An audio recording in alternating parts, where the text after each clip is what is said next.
অবশেষে অভয়ার নাম করে যে টাকা তুলেছিল মাওবাদী জুনিয়র ডাক্তাররা, তার যা হিসেব দিয়েছে তারা, তা জানলে আপনারও চোখ কপালে উঠবে।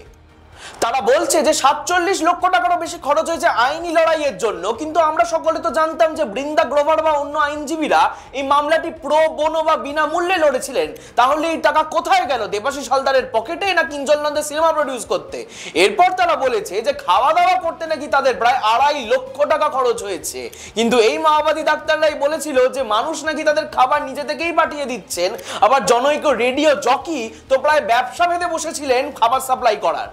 এরা আবার বলেছে যে যাতায়াত আর থাকার জন্য 1,75,000 টাকারও বেশি খরচ হয়েছে। কিন্তু এরা কারা যাদের টাকা দিয়ে আনতে হয়েছিল? বহিরাগতদের। অর্থাৎ অভয়ার বিচারের দাবিকে হাতিয়ার করে যে এক বিশাল মাপের আর্থিক দুর্নীতি চালিয়েছে মাওবাদী জুনিয়র ডাক্তাররা, তা ভোরের আকাশের মতো পরিষ্কার। তাই এই দেশবিরোধীরা এক্সপোজ হতে থাকুক আর আপনারা দেখতে থাকুন নিউজ নাও।